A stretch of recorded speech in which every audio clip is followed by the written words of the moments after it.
SCP-073, The True Horror. It's funny how quickly the world can change, how one moment, you're walking down a street, the sun is shining, and you feel like you have control over your life, and then the next moment, you realize that you were never really in control at all. This is my story, the story of how I encountered SCP-073, how I learned too much, and how I can never forget the things I saw. I used to work at a research facility for anomalous entities. The name didn't matter, it's not important. What matters is that I saw things no one should ever have to see. And SCP-073 was one of them. At first, I didn't even know his name. We just referred to him as Subject 073 or, more commonly, Kane. The more I learned about him, the more I wished I hadn't. I wish I could say I never met him, that I walked away before it got bad, but that's not how it happened. Part 1, The Assignment. I remember the day the assignment came in. It was a quiet afternoon, the kind where everything seems to be going well. I was in my lab, running a few standard tests on an artifact we'd recovered, when I was called into my supervisor's office. His name was Dr. Harkins, a man whose eyes always seemed to be searching for something, and who rarely smiled. When he told me I was being assigned to SCP-073's project, I didn't think much of it at first. After all, I'd worked with several dangerous entities before, and I'd survived. But there was something in Dr. Harkins' expression, something unspoken, that made my gut twist. "Kane is unique," he said, his voice quieter than usual. "Be careful. Just follow protocol and you should be fine." But there was no certainty in his words. It wasn't just his warning, it was the way he said it, like he was trying to convince himself more than me. The file on SCP-073 was thin. Too thin. Most anomalies have a history, even if it's a short one. But SCP-073 had been contained for years, and all we knew was that he had a strange effect on the environment around him. There was a vague note about unexplained destruction, but nothing more specific. I couldn't make heads or tails of it. As a researcher, that only made me more curious. The day I first encountered him, I had no idea how much my life was about to change. Part 2, The First Meeting. SCP-073 was kept in a high-security cell, a room designed to contain entities of extraordinary danger. It was a sterile, featureless space, white walls, a single door, and no windows. He was seated at a small table, hands resting calmly in front of him. At first glance, there was nothing about him that screamed danger. He looked like an ordinary man. He had short, dark hair and dark eyes, wearing a simple shirt and pants. His demeanor was calm, almost too calm. He didn't speak at first, just watched as we entered. The team I was with kept their distance, but I couldn't take my eyes off him. His gaze felt cold, but it was more than that. It was as if his eyes were searching for something in me, something deep and hidden, something I didn't even know was there. It unsettled me. Dr. Harkins gave the command to begin the test, and we started by running a few standard checks. We measured the room's temperature, the air quality, and the usual things. Everything seemed fine at first, but then things started to go wrong. Equipment began malfunctioning. The temperature readings went haywire, dropping several degrees in an instant. The lights flickered, and I saw something that made my blood run cold. Tiny cracks appeared in the walls. Not cracks from stress, but something else, something unnatural. SCP-073 hadn't moved, hadn't reacted at all. But the moment I glanced at him, it was as if I could feel the air around me grow heavy, thick with something I couldn't explain. That was when I noticed the first sign that something wasn't right. The soil samples in the lab began to wither. At first, it was subtle. A few wilting plants here and there. But then it became more pronounced. The soil in the containers began to turn black, as if being burned from the inside. Even the walls of the room seemed to lose their structural integrity. I felt an overwhelming sense of dread. And then it happened. One of the researchers, in a panic, moved toward SCP-073 to shut down the malfunctioning equipment. The moment he crossed the threshold of the room, there was a sharp, sudden snap, a sound like wood breaking. The man screamed and fell to the floor, clutching his chest. His skin was cracking, breaking apart in a way I had never seen before. I don't know how to explain it. It wasn't like he was burned or injured. It was as though the very life was being drained out of him. We rushed to help him, but before we could even get to him, the door slammed shut. We were locked in. Panic set in. Another member of the team shouted for help, but the walls around us seemed to close in. SCP-073 was still sitting there, motionless. But the terror we were experiencing, the destruction happening right before our eyes, it felt like it was coming from him. I don't know how long we were trapped. All I remember is the pain. The air grew colder. The walls seemed to shift and warp, and the lights flickered out entirely. I could hear the others screaming in the dark, their voices muffled and distant. And yet, SCP-073 remained silent. Part 3: The Escape. When the door finally opened, I don't know how we made it out. I don't know who opened it. All I remember is crawling out of that room, desperate for air, for freedom. The moment I stepped into the hallway, I felt a strange relief, but it was fleeting. We were taken to the medical wing, and while the physical injuries weren't fatal, none of us were the same. The researchers who had been closest to SCP-073 were sent into psychiatric care.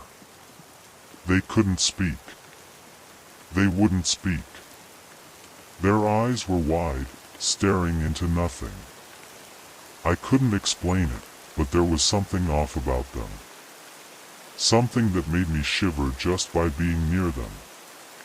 I tried to move on. I tried to convince myself it was over. But that night, the dreams started. Part 4: The Dreams. I should have known better.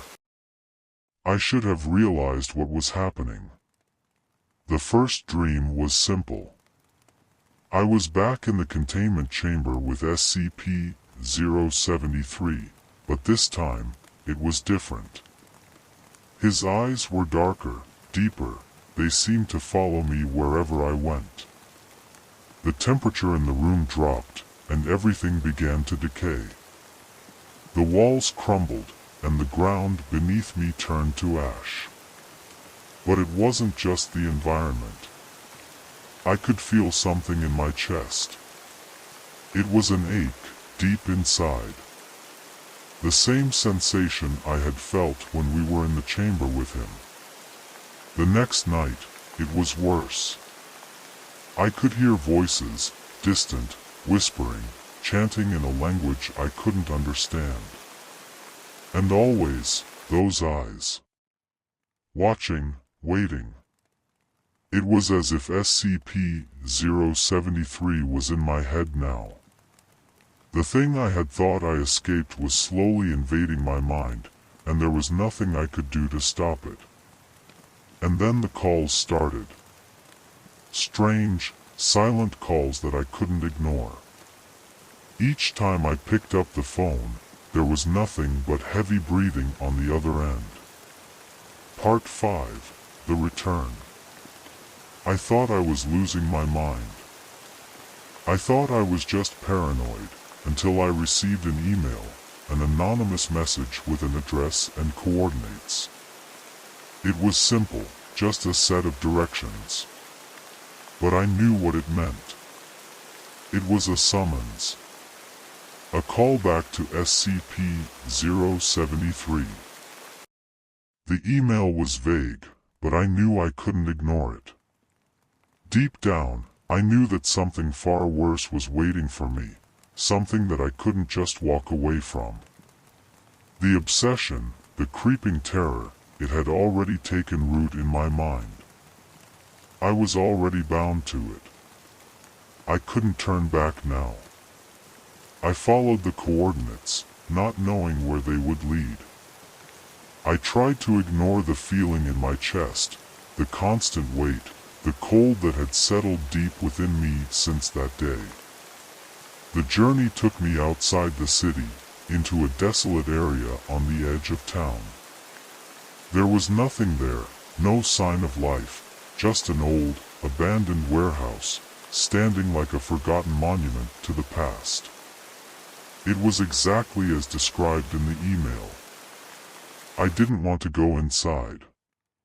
But I couldn't stop myself. It felt like some invisible force was pushing me toward it. As I stepped over the threshold of the warehouse, the temperature dropped even further. I could feel the air thickening around me, like I was walking through a fog made of pure dread. The floor creaked beneath my feet as I walked deeper into the darkness. Then I saw him. SCP-073 stood in the center of the room, just as I remembered him. His eyes were even darker now, almost black, and they seemed to pierce right through me. He didn't move, didn't say a word, but the atmosphere in the room had changed. It was like the space itself had become infected with him. Everything felt wrong, unnatural. The darkness, the cold, it all seemed to emanate from him, twisting the very fabric of reality. I froze in place. I couldn't move, couldn't speak. The sheer intensity of his presence paralyzed me. It was as if every part of me, my body, my mind, my soul, was caught in a trap, unable to escape. "Welcome back," a voice said from the shadows. I nearly jumped out of my skin. The voice was distorted, as if coming from somewhere far away, and yet I could hear it clearly, as if it was echoing inside my own head. A figure stepped forward from the darkness. I barely recognized him at first. It was one of the researchers from the facility, the one who had been in the room with me during the first incident. His face was gaunt, his skin pale and stretched tight over his bones. His eyes were wide, unblinking, as if frozen in a perpetual state of terror. "You shouldn't have come back," he whispered, his voice shaking. "He's not just a creature. He's something worse.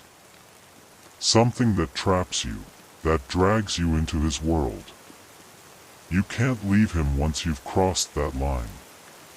I couldn't speak. I wanted to run, but my body wouldn't obey. My thoughts were clouded, as if the very air around me was suffocating my will.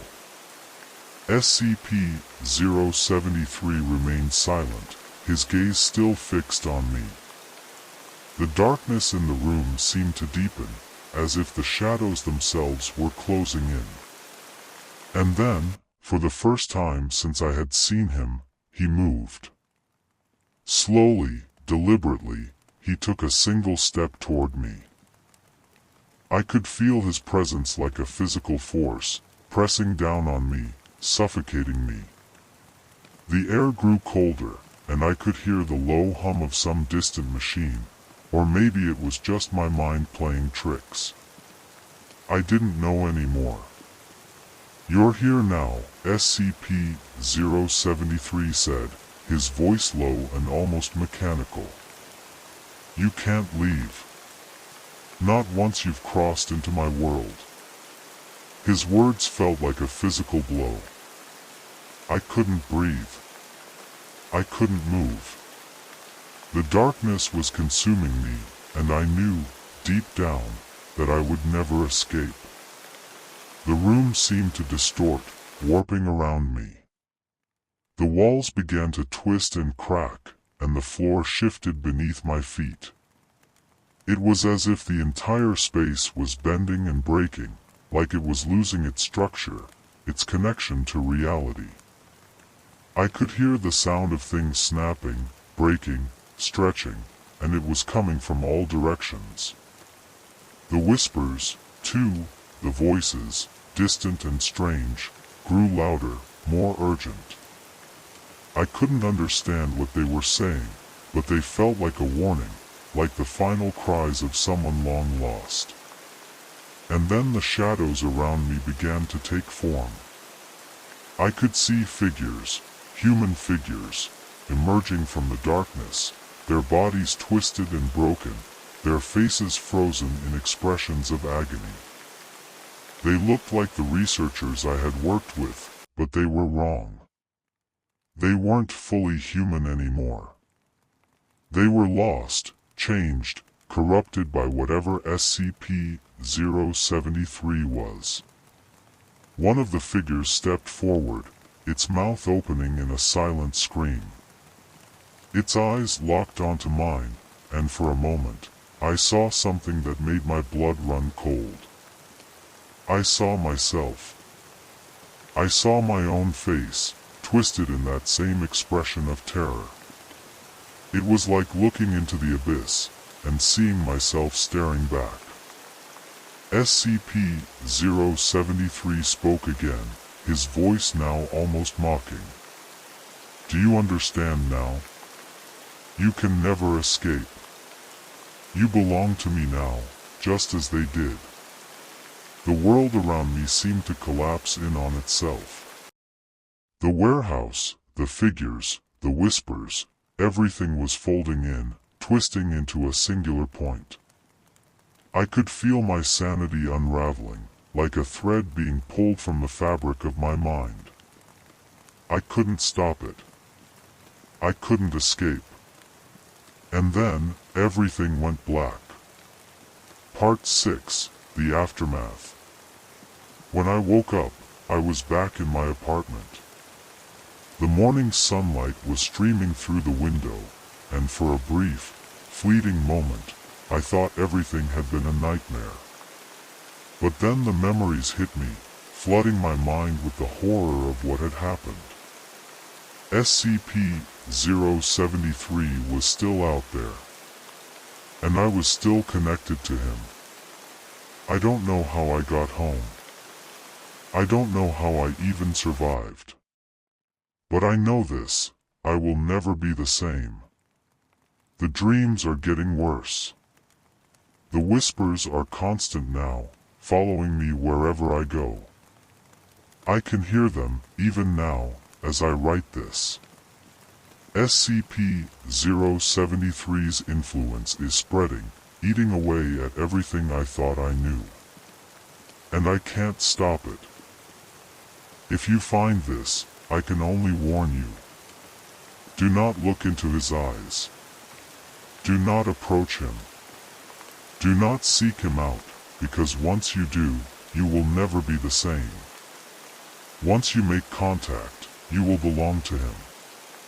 And there is no escape. There is no escape from SCP-073.